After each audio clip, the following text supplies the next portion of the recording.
a fool. Munger is one of the smartest people on earth, but he told me that he spent an inordinate amount of time focusing on actually reducing what he calls standard stupidities and idiotic behavior. To me, that Munger is a quantum leap above Warren Buffett in terms of intelligence. And if you think that Buffett is a genius, that gives you a sense of just how bright Munger is. And Munger... Yang kalian lihat tadi adalah William Green, pengarang buku Richer, Wiser, Happier. Kalau kalian suka Warren Buffett, kalian akan lebih suka dengan Charlie Munger. Banyak investor hebat seperti Bill Miller, Monish Pabrai, Lilu yang mengakui kepintaran dan wisdom dari Charlie Munger. Bahkan mereka merasa kalau Charlie Munger lebih pintar dan bijaksana dari Warren Buffett. Charles Munger, atau lebih dikenal sebagai Charlie Munger, adalah satu-satunya orang yang dipilih oleh legendary investor Warren Buffett sebagai partner bisnisnya. Kenapa judulnya From Darwin to Munger? Karena Charlie Munger belajar banyak dari cara berpikir Charles Darwin. Banyak mental model yang diadopsi oleh Charlie Munger berasal dari Charles Darwin. Bagi yang tidak tahu Charles Darwin adalah seorang ilmuwan.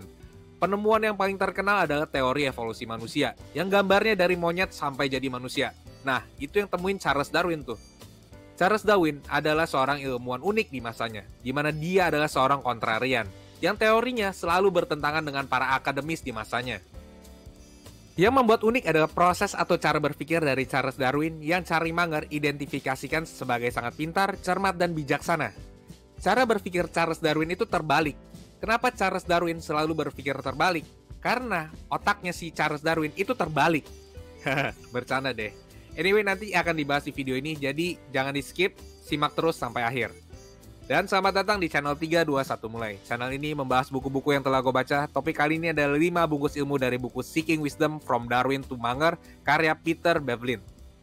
Gue mohon bantuan kalian untuk membantu mereka yang membutuhkan di Wisma Tunaganda. Bantu mereka artinya membantu channel ini untuk terus posting, guys. Dan kalian bisa cek detailnya di rumahpiatu.org. Dan thank you banget guys jika sudah membantu mereka. Kita lanjut, 3, 2, 1, mulai. Bungkusan pertama. Kenapa banyak investor rugi di pasar saham? Sebuah penelitian tentang respons manusia terhadap rasa sakit dan rasa senang menemukan bahwa manusia memberikan respon rasa sakit itu 2 kali lipat lebih besar daripada rasa senang. Jadi artinya, kalah 10 juta itu lebih sakit daripada rasa senang menang 10 juta. Padahal jumlahnya sama, 10 juta, tapi perasaan yang dirasakan tidak sama. Perasaan ketika rugi 10 juta itu lebih berkesan atau lebih berdampak daripada untung 10 juta. Manusia lebih sering berfokus pada hal negatif seperti kerugian, kekalahan, kekurangan dibandingkan hal positif seperti keuntungan, kemenangan, dan kelebihan. Rasa takut untuk kehilangan itu lebih besar daripada keinginan untuk mendapatkan sesuatu. Hal ini membuat kita bekerja lebih keras untuk menghindari kerugian daripada berusaha untuk menang. Hal ini menjelaskan kenapa orang takut untuk mencoba berusaha lebih atau mencoba usaha baru. Semua ini bukan karena mereka bodoh, males, atau nggak becus. Tapi mereka bekerja lebih keras untuk menghindari kerugian, kekalahan, dan kekecewaan daripada bekerja lebih keras untuk menang. Mereka lebih takut kecewa daripada bisa sukses.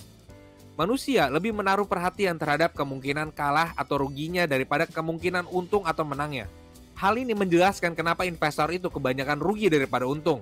Menjelaskan kenapa investor hobinya cut loss. Sederhananya, karena investor adalah manusia. Manusia tidak suka rugi atau kecewa. Kebanyakan investor takut rugi besar dan cut loss akhirnya. Otak manusia melindungi diri kita dari rasa sakit akan kerugian besar, jadi kita secara sadar atau tidak sadar memilih untuk cut loss. Padahal ketika sahamnya turun, bisa jadi sahamnya akan naik lagi. Mungkin 1-2 tahun kemudian sahamnya bisa jadi multi-bagger. Perhatikan kalimat ini baik-baik. Banyak investor yang melihat penurunan harga saham sebagai ancaman, bukan sebagai kesempatan. Semua ini karena mereka manusia yang lebih takut rugi daripada untung. Jika investor paham dengan saham yang mereka beli, maka penurunan harga bukanlah ancaman, melainkan kesempatan buat investor untuk bisa beli sahamnya lagi dengan harga yang lebih murah. Jadi intinya, penting untuk kita sadari kalau otak manusia ini, otak kita ini goblok. Dengan segala cara, otak kita akan melindungi diri kita dari hal-hal yang bisa memberikan kekecewaan, walaupun ada kemungkinan kita bisa diuntungkan. Karena itulah kenapa investor hobinya rugi atau cut loss. Karena otaknya bilang, daripada nanti kecewa lebih berat bro, mendingan cut loss aja dulu. Inilah alasan kenapa investor hobinya cut loss. Karena rugi itu rasanya sakitnya double. Dan otak kita menjaga diri kita dari kekecewaan yang lebih besar. Bungkusan kedua, Psychology of Misjudgment on Self-Serving and Optimist. Buku ini menjelaskan 28 alasan tentang Psychology of Misjudgment yang dibuat oleh Charlie Munger. Arti Indonesianya adalah psikologi tentang salah pemikiran. 28 alasan Psychology of Misjudgment ini menjadi pedoman investasi bagi banyak investor hebat seperti Warren Buffett, Mohnish Pabrai, Guy Spier, Lilu, dan banyak investor lainnya. Salah satu kesalahan pemikiran yang mau gue bahas di sini adalah tentang self-serving dan rasa optimis. Berhubungan dengan tingkah laku kita menghindari rasa sakit dan kecewa. Karena takut akan kecewa atau kehilangan, kita mencari cara atau alasan atau pembelaan agar kita merasa lebih baik. Semakin kita menemukan pembelaan, semakin kita merasa lebih pintar, semakin kita menjadi optimis tentang kepercayaannya kita, walaupun kenyataannya kepercayaan kita itu salah. Mencari pembelaan adalah hal yang buruk bagi investor, yang artinya walaupun kepercayaan kita itu salah, kita mencari pembenaran kalau kepercayaan kita itu benar. Terlalu optimis atau self-serving mencari pembelaan bisa menyebabkan salah pemikiran. Ambil contoh, kalian rugi beli suatu saham, ambil contoh emiten buka. Kalian mencari pembelaan kalau pendapatan perusahaannya masih terus berkembang. Kalian mencari pembenaran dari analis saham yang masih rekomendasi beli. Kalian mencari pembelaan terus dan menerus dan menjadi optimis kalau kepercayaan kalian itu benar.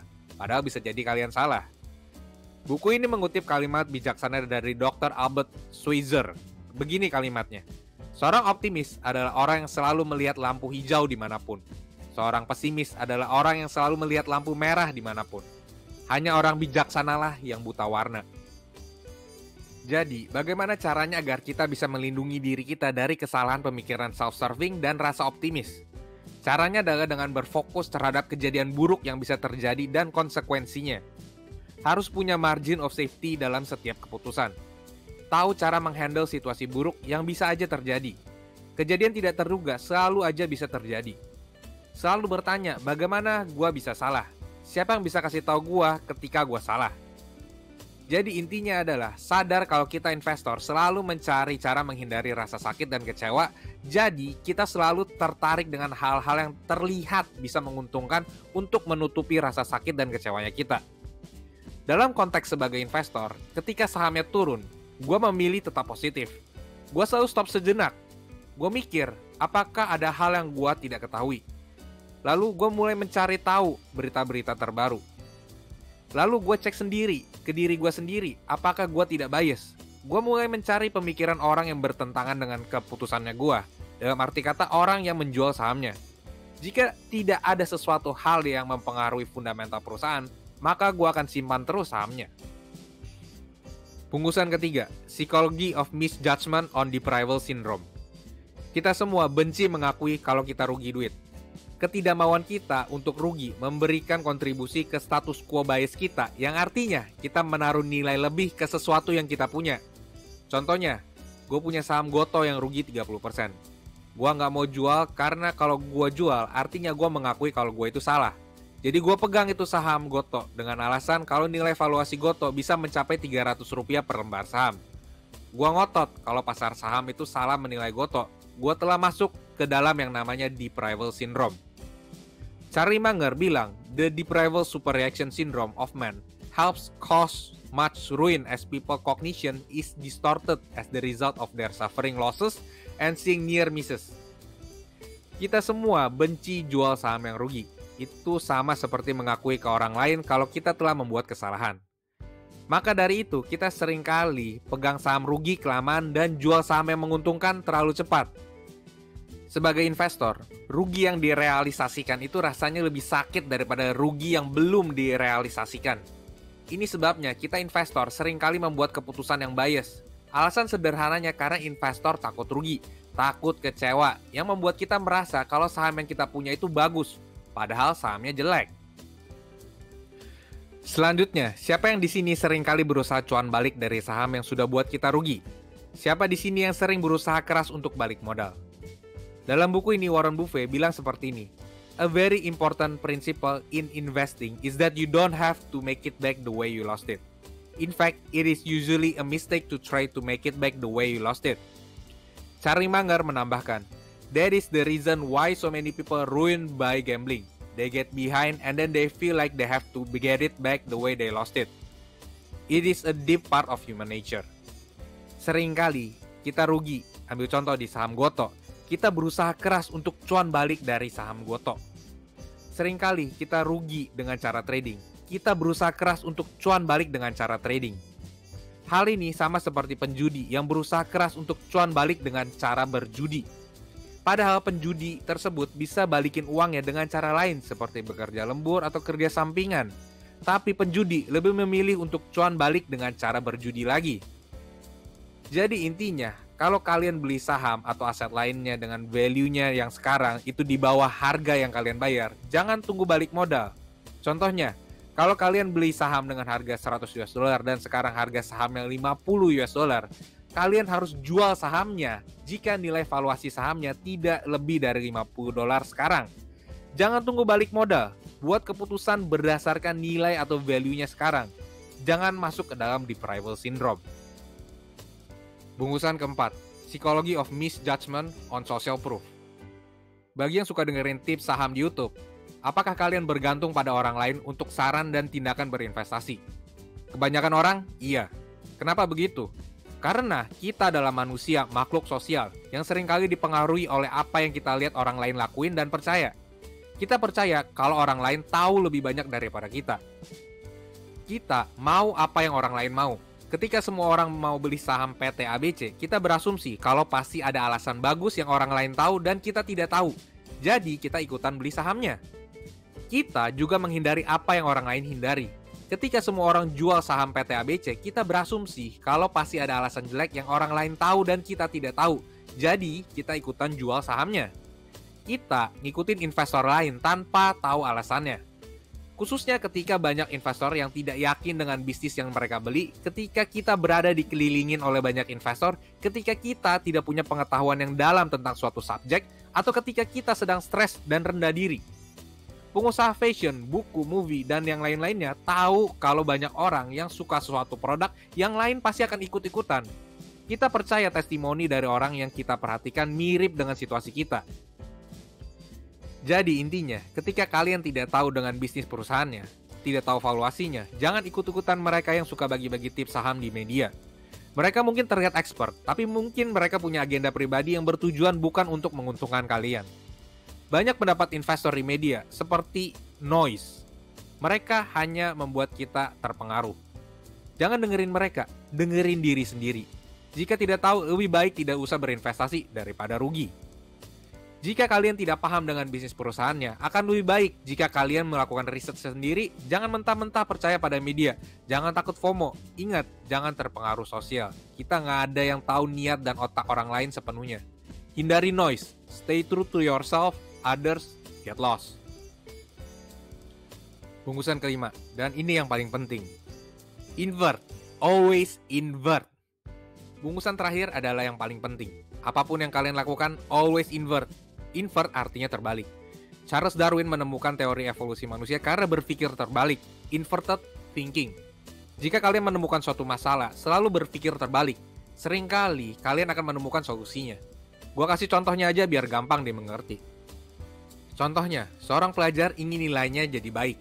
Dengan inverted thinking, pertanyaan yang ditanyakan bukanlah bagaimana anak-anak pintar belajar, tapi apa yang anak-anak pintar hindari untuk bisa dapetin nilai bagus. Mereka menghindari main terlalu banyak. Mereka menghindari prokrastinasi belajar. Mereka menghindari tidak mengerjakan pekerjaan rumah. Jika kalian menghindari apa yang mereka hindari, niscaya nilai kalian pasti akan membaik. Contoh lagi, seorang investor ingin tahu cara untung. Dengan inverted thinking, pertanyaan yang ditanyakan bukan bagaimana cara investor bisa untung, tapi apa yang investor harus lakukan untuk tidak rugi. Pertama, investor menghindari membeli saham tanpa margin of safety. Investor menghindari membeli saham yang overvalue. Investor menghindari saham yang sedang hot.